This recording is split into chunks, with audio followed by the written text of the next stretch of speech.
Assalamualaikum warahmatullahi wabarakatuh. Perkenalkan, nama saya Syahrial Ruslan Jamin. Di sini saya ingin memberikan penjelasan tentang apa sih peran cycle inventory di dalam supply chain.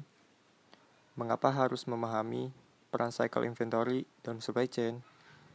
Jika kita tidak bisa memahami peran cycle inventory dalam supply chain, kita pasti akan asal dalam melakukan kegiatan di dalam inventory tanpa tahu hal apa saja yang akan terjadi nantinya. Maka itu, kita perlu memahami perannya di dalam supply chain. Dalam hal ini, timbullah sebuah pertanyaan. Mengapa kita tidak memesan dalam jumlah yang banyak sekaligus untuk waktu yang lama? Atau mengapa kita tidak bisa memesan dengan jumlah yang tepat untuk mencocokkan permintaan pelanggan? Mengapa demikian? Perusahaan tidak mampu memesan produk dalam jumlah besar dikarenakan yang pertama, adanya biaya penyimpanan. Biaya penyimpanan produk dalam persediaan perusahaan akan sangat tinggi. Dalam sebuah inventory, kita harus mengetahui bahwa dalam menyimpan suatu barang, di gudang akan memberikan biaya tambahan. Semakin banyak barang yang disimpan dalam gudang, akan memberikan biaya tambahan.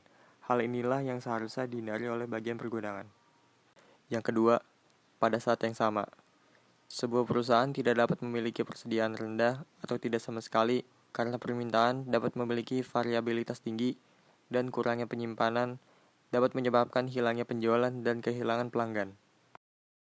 Nah, di dalam cycle inventory ini persediaan tergantung pada beberapa hal, antara lain yang pertama permintaan.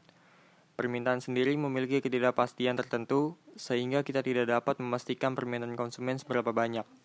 Yang kedua lead time, merupakan jarak antara kapan pemesanan barang dilakukan dan kapan barang yang dipesan tersebut benar-benar tiba ke tangan kita sebagai pemesan. Yang ketiga, biaya penyimpanan. Biaya penyimpanan sendiri adalah biaya dalam menjaga persediaan barang tetap selama di dalam gudang. Yang keempat, biaya pemesanan. Biaya tetap yang dikeluarkan setiap kali pemesanan dilakukan. Yang kelima, diskon. Tergantung pada jumlah yang dibeli, pemasok sendiri dapat menawarkan diskon yang perlu diperhitungkan. Yang keenam, harga produk. Selanjutnya, lot size atau batch size adalah sejumlah kuantiti yang dibeli atau diproduksi pada suatu waktu tertentu oleh suatu bagian di supply chain. Nah, di sini kita ada contoh. Contohnya itu perusahaan komputer yang menjual rata-rata 4 buah printer setiap minggunya. Tetapi manajer toko harus mengorder 80 buah printer setiap kali pemesanan karena lot atau batch size-nya adalah 80. Tentunya, sejumlah 80 buah printer yang diorder itu tidak akan langsung terjual, melainkan membutuhkan waktu sekitar 20 hari sebelum semua persediaan terjual habis. Jadi, toko komputer tersebut harus menyimpan inventory atau stok printer karena mereka harus membeli sesuai dengan lot size yang jumlahnya lebih besar dari penjualan harian. Dalam contoh kasus nyatanya, kita mengambil contoh Zara dengan 7-Eleven di Jepang. Zara dan 7-Eleven Jepang adalah dua perusahaan yang telah membangun strategi mereka pada kemampuan untuk mengisi kembali toko mereka dalam lot kecil. 7-Eleven mengisi kembali tokonya di Jepang dengan makanan segar 3 kali sehari. Batch pengisian dengan ukuran yang kecil memungkinkan 7-Eleven menyediakan produk yang selalu sangat segar. Sedangkan Zara mengisi kembali toko-toko di Eropa hingga 3 kali seminggu. Dengan demikian, setiap batch pengisian hanya berisi sekitar 2 hari permintaan. Ini memastikan bahwa persediaan Zara di tangan erat dalam melacak permintaan pelanggan. Dalam kedua kasus tersebut, perusahaan telah menggunakan pengisian batch kecil untuk memastikan bahwa pasokan mereka secara dekat melacak tren permintaan pelanggan. Selanjutnya ada cycle inventory.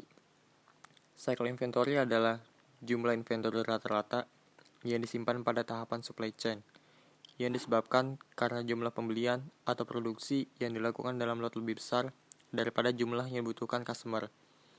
Cycle inventory diadakan untuk mengambil keuntungan dari skala ekonomis dan mengurangi biaya di dalam rantai pasok. Dalam cycle inventory sendiri, terdapat rumus yaitu cycle inventory adalah lot size dibagi 2.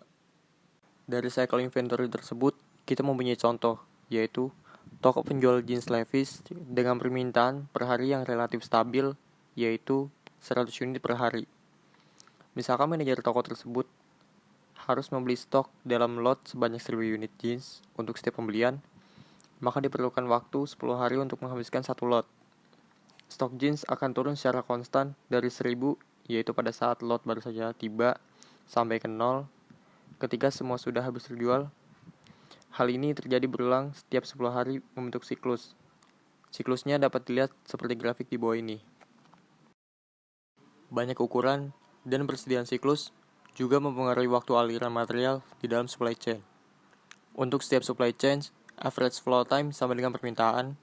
Dengan demikian, kita mempunyai rumus sebagai berikut.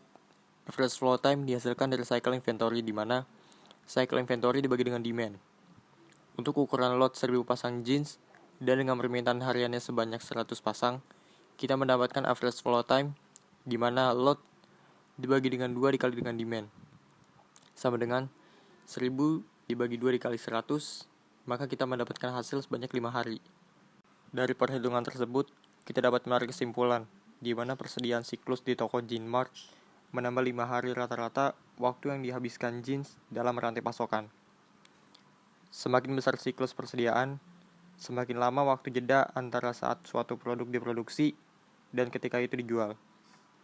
Persediaan siklus yang lebih rendah selalu diinginkan oleh setiap perusahaan, karena jeda waktu yang lama membuat perusahaan rentan terhadap perubahan permintaan di pasar. Cycle inventory yang lebih rendah juga mengurangi kebutuhan modal kerja perusahaan. Dari cycle inventory tersebut, kita mempunyai contoh kasus, yaitu PT Toyota. PT Toyota menyimpan cycle inventory-nya hanya dalam hitungan jam antar pabrik dengan pemasoknya. Akibatnya, Toyota tidak pernah dibiarkan dengan suku cadang yang tidak dibutuhkan, dan persyaratan modal kerjanya lebih kecil daripada pesaing.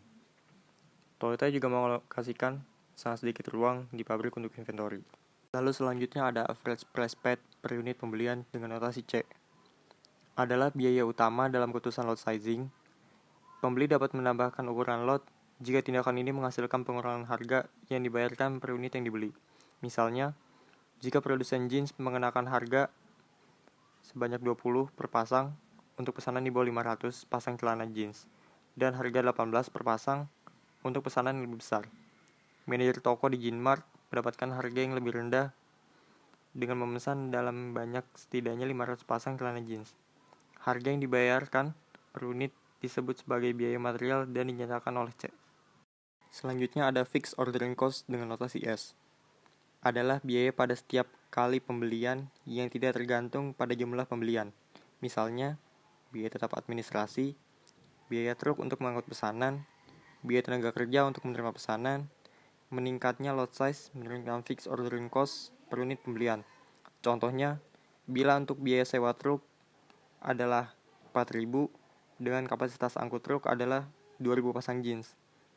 Jika lot size 100 pasang, berarti transportasi cost-nya adalah 40 per pasang.